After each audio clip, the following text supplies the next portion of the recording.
Newcastle United family, it has been a while, and I'm not going to lie, the transfer window is not going good from your point of view. But don't worry, today I'm going to play the role of Superman anyway, looking at a couple of players Newcastle can get in an attempt to save their transfer window. I genuinely think I've done a pretty good job. Not too much expensive players, but young players in there as well, experienced ones too. I think this is going to be a really exciting video. But before I begin, give this video a massive thumbs up and hit the subscribe if you are new. But yeah, let us start with what Newcastle United need. That is always a really good point of starting, and for me they need a new centre half. Sven Botman is a phenomenal young centre half, but his injury record hasn't been great recently. You're also looking at the aging Dan Burn and Fabian Schär. There's definitely a need for a centre back this summer, and I have got a couple of names that we can sort of talk about. I also think two new midfielders are needed. I don't think that there was a replacement last summer for Anderson. Obviously, Longstaff is he's gone to Leeds. Willock is the one that is injured, and he's not really hitting the form that we know he can, and I don't think he'll be able to return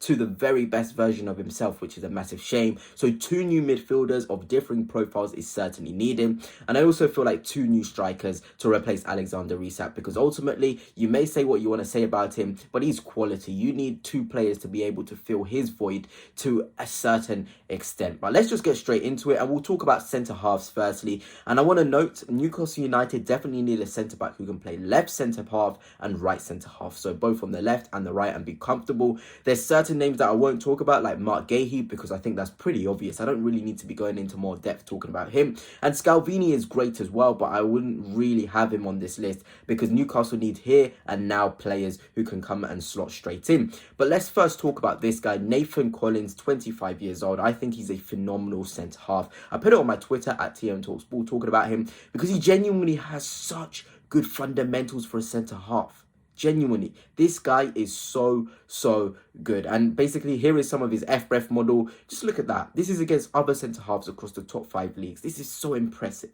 Clearances, blocks, on the ball as well, progressive passes, very good. And you're talking about Newcastle United and what they need. They need somebody to be a leader more at the back to replace that leadership of Schär and Burn if they're not playing. Nathan Collins can certainly be that guy. He's also very good in terms of his carries, one of the best in Europe in terms of getting the ball and carrying it, something that Fabian Schär is very good at. Nathan Collins, for me, is genuinely very underrated in terms of a centre half, and his ability to play on his left and right foot is so crucial to Newcastle United in needing that left centre back and right centre back. I feel like he'd be available for what, £50 million, same amount as Gahey, but Gahey is a bit more expensive in terms of, you know, his wages and obviously Crystal Palace and their demands. You never know with them. But Nathan Collins, I recommend him for any team in the Big Six, from Arsenal to Liverpool to Chelsea to Manchester City. This guy is top quality and will be one of the better centre halves in the division. And next, another one is Malik Tua. I'm very much a big fan of this guy. He could play right centre back and left centre back as well to a pretty good standard. And there was reports that Newcastle United are monitoring the situation. They want to put a bid in, but obviously we never know. AC Milan want a ridiculous package above £60 million, which I saw, which is a joke. That's probably why Nathan Collins, for me, Premier League proven, is slightly ahead of Malik Tua in terms of a centre half. You know, I keep on butchering his name, so bear with me. This is his FBref model, pretty good. Pass completion, 94%. I watched him this pre-season, actually. He played up against Arsenal and Liverpool, another team I cover on this channel, and he was top. Genuinely very good player. Strong, quick in the duel, defends the box really well, confident, progressive. There was a lot to like about him in terms of on the ball and off the ball as well. He's feeling a bit of a leader in there. I think he's between 23 and 26. I always get that wrong and mixed up with him. But this is a guy who certainly can come in and make a huge impact for Newcastle United. And you're looking at him versus Nathan Collins. He's quicker. He probably defends transitions better.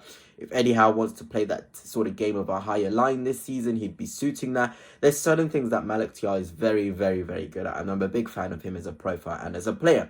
But let us move on. Let's move swiftly into the midfield position, because there's going to be a lot of new faces to Newcastle United fans. And if you don't know, this is Lucien Agume. He plays for Sevilla. He's 22 years old, and for me, this will be one of the better sixes in Europe very soon. And we know how Eddie Howe can sort of mold these midfielders into something quite special. Seeing the performance of Tonali, we know he's a good player, but you've got to find a way to play him. Bruno Guimaraes as well. But Lucien Agume is one of those players who, again, is better as a number 6, defending in front of the back line, screening the back line, but also he's adept at playing in the 8 position if needs be as well. He would allow Bruno Guimaraes to play a bit further high.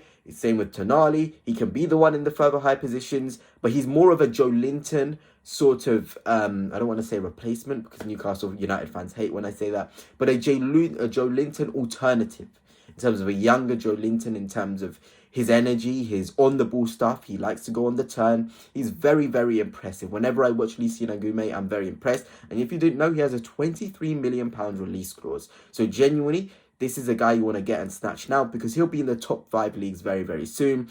Aerial duels 1, very, very good for a defensive midfielder. Successful take-ons, this guy can carry the ball very, very well. Progressive passes, very good again. And assists. There is some really, really, really good statistics in here regarding Lucien Agume. And I think he's going to be one of the top midfielders in the world. Arsenal are a team that were looking at him. I think Tottenham as well were looking at him. There's certain things I genuinely really think are good about him. And Eddie Howe, I think, is the perfect midfielder. Newcastle United is a perfect team for him. The step up, it will make a lot of sense. But let's get on to a new sort of face. I saw a bit of links a couple of days ago, and I did my digging. I know about him quite a lot. And this is Jack Rudun of Coventry in the Championship. And I know what you're thinking, Championship players, I'm not sure about this. But I think you'd be able to get him for under £30 million, and he would be a steal. I think he is maybe the next James Maddison in terms of coming out of Coventry, a player who will make the step up eventually to the Premier League. And I feel like Newcastle United suits him. He's a strong player, good frame, can carry, can score goals. The statistics he got last season for Coventry is very impressive. 23 goal contributions in 49 games. He is an 8, plays higher up the pitch, but he can equally defend in situations. He can sit in a shape, so he has that versatility, and that's really, really good. Here is his FBref model, and this is very good for a Championship player up against other midfielders. Per 90, 0.23 goal, non-penalty goals. Successful carries as well, 3 per game, which is ridiculously high no matter what division you're playing him. He got progressive passes, around 7 per game per 90 minutes is unreal. Aerial duels as well, physical lad, beefing up the midfield. Agume and Rudun coming in would be a stellar bit of business in replacing Anderson, Willock, and of course replacing Longstaff, all in one with those 2 players. Genuinely, Newcastle United, please look this way of signing players, and you guys will be grand. Now, of course, onto the forwards, and I'm very surprised that Newcastle United haven't gone for Voltemada, and I genuinely believe there would be less competition than there is for the Seskos, for the Ekitikes, for the Isaks. There's too much going on there, but Voltemada, he's the one. He's the one. Look at this FBref model. 6'6", but the way he moves on the ball is unreal. Aerial duels 2.61 per 91, top 19%, 29%, in the whole of Europe. You know, blocks as well. He can do the defensive stuff. He got into the Germany squad. This is a guy who's going to be really, really good for a centre forward. You know, he's got the mold of an Isak in terms of his on-the-ball stuff, but the Sesko athleticism of being 6'6", being able to dominate his zone. So much things to be impressed with him. You know, successful take-ons, top 4% in Europe for a 6'6" guy. That is unbelievable. For me, I think he's sort of priced at around 50 to 60 million. Do it. Do it. Newcastle United, you have to do it. And you pair him with somebody, no, these are his stats, 20 GA in 33 games, very impressive. His first proper season is 9. You go and take that gamble on him.